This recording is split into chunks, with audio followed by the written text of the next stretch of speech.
Buenos días. Hoy voy a hablar sobre lo que es la hipoxemia refractaria, principalmente generalidades y maniobra de rescate. Pertenezco a la residencia de kinesiología del Hospital Petrona de Cordero, del partido de San Fernando. La residencia está conformada por Federico Cheli, Lucila Mastroianni, María Luz Rigoni, jefa de residentes, y quien les habla, Agustín García. Bueno, para comenzar la clase vamos a hablar un poco sobre lo que es la hipoxemia. Vamos a referenciar un poco lo que son los valores normales. La presión arterial de oxígeno va a variar entre 100 a 96 milímetros de mercurio, y la presión arterial de dióxido de carbono va a ir entre 38 y 34 milímetros de mercurio. Hay que tener en cuenta que a medida que la persona va creciendo, estos valores van disminuyendo, por lo que la terapéutica va a apuntar a distintos valores. Hablando un poco más ya de lo que es la insuficiencia respiratoria primaria o de tipo 1 hipoxémica, está diagnosticada cuando la presión arterial de oxígeno sea menor a 60 milímetros de mercurio, mientras que la insuficiencia respiratoria secundaria tipo 2 o hipercápnica va a ser cuando la presión arterial de dióxido de carbono sea mayor a 50 milímetros de mercurio. Recalco igual que en esta clase no vamos a hablar sobre lo que es la insuficiencia respiratoria secundaria. Y volviendo un poco a la primaria, vamos a tener que esta puede estar causada por distintas situaciones, como puede ser la hipoventilación, el shunt, alteración, relación ventilación-perfusión, y lo que es la alteración en la difusión.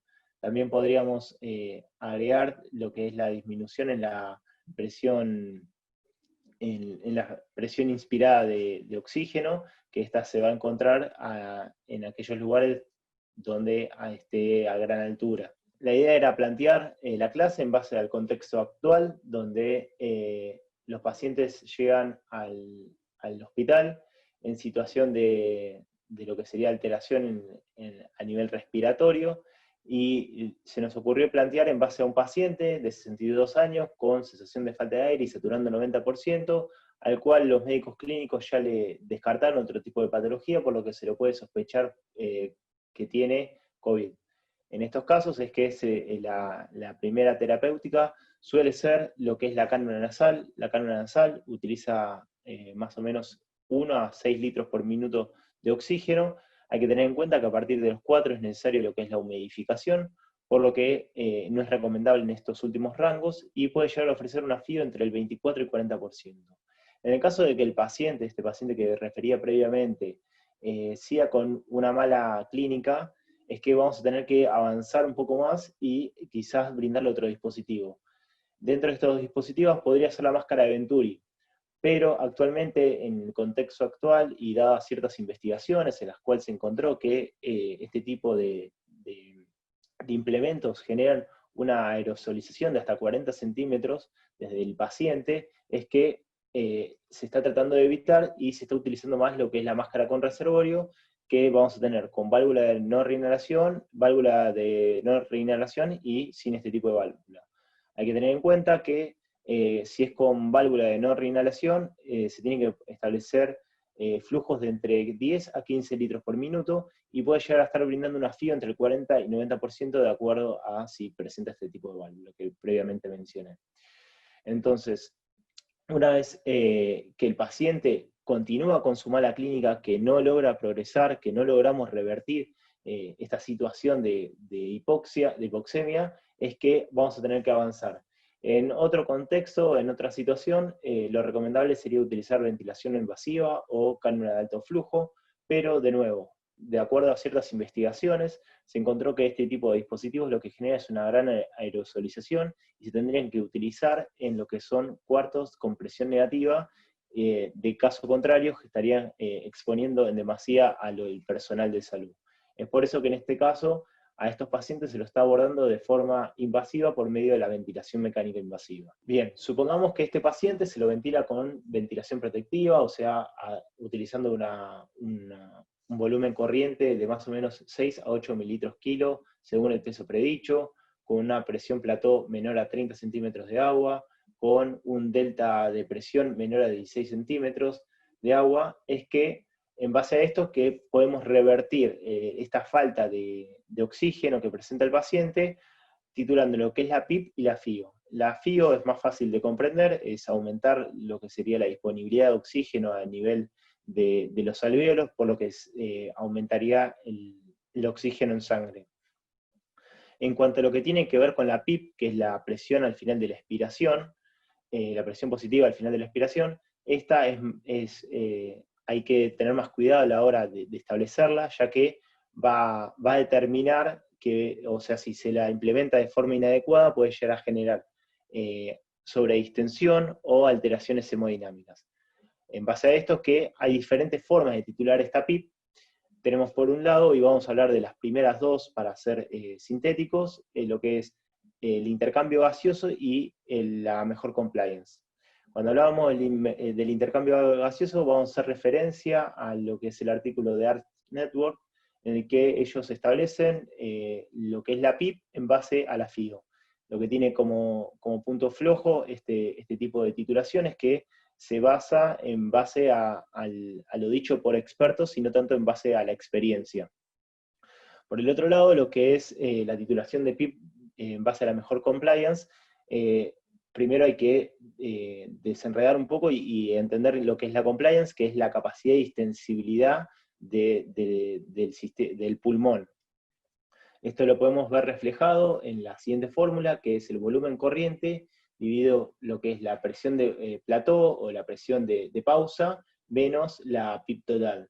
Esto nos estaría arrojando de cómo se está comportando el pulmón con respecto a cuando nosotros le brindamos presión y aire dentro de este. Lo que se suele utilizar son maniobras decrecientes y decrecientes hasta encontrar una PIP con la compliance más alta. En esos casos se trata de utilizar, en caso de que haya haya más de una titulación de PIP con la misma compliance, se suele utilizar la PIP más alta. Siempre teniendo en cuenta que estos pacientes serían con una patología restrictiva, como puede ser un distrés. En caso de que el paciente no logre progresar y continúe desaturando, es que nos podríamos encontrar con lo que es la hipoxemia refractaria. Cuando hablamos de refractario, no estamos hablando de que resiste un tratamiento médico o una enfermedad. Entonces, pero para poder determinar lo que es una hipoxemia refractaria es necesario establecer ciertos valores. Hay algunos que establecen como hipoxemia refractaria lo que sería una PAFI menor a 100 milímetros de mercurio, siempre teniendo en cuenta la incapacidad de poder mantener una presión plató menor a 30 centímetros de agua y con un volumen corriente de no menor a 4 mililitros kilo. Estos dos conceptos se pueden aunar en lo que es el índice de oxigenación, el cual, como podemos ver en la fórmula que se encuentra abajo, nos va a estar hablando de lo que es la FIO, lo que es la presión arterial de oxígeno, y lo que es la presión media en la vía aérea. Este índice, siempre cuando D mayor a 30, nos está hablando de esta situación de hipoxemia refractaria. Hay que entender que también hay otros índices que se utilizan, pero este es uno de los más utilizados. En caso de que el paciente no logre revertir la hipoxemia con la titulación de la PIP y la FIO previamente mencionada, se tiene que abordar por medio de lo que serían las terapias de rescate. Dentro de esta podemos encontrar lo que es el tratamiento de la patología de base. Esto es más de incumbencia médica, pero hay que entender que en algunas ocasiones la hipoxemia puede estar generada por alteraciones a nivel de otros sistemas, no solamente a nivel respiratorio. Luego nos encontramos con lo que son los bloqueantes neuromusculares. Estos son útiles en caso de que el paciente se encuentre asincrónico y compitiendo con el ventilador. En este caso, estos bloqueantes lo que nos permiten es que el paciente se adapte y evitar de esta forma lo que sería una incorrecta ventilación y limitando lo que podría ser una lesión autoinducida por la sincronía. Luego nos encontramos con terapias de reclutamiento. Ahora voy a nombrar estas dos, pero hay otras. En cuanto a lo que es la insuflación continua, esta consta de una presión positiva por alrededor de 30 a 40 segundos a altas presiones. El objetivo de estas maniobras, tanto la de insuflación continua como la de reclutamiento escalonado, es la de reclutar alvéolos que se encuentran colapsados, y una vez terminada la maniobra, volver a lo que es la PIP óptima para mantener estos alvéolos permeables.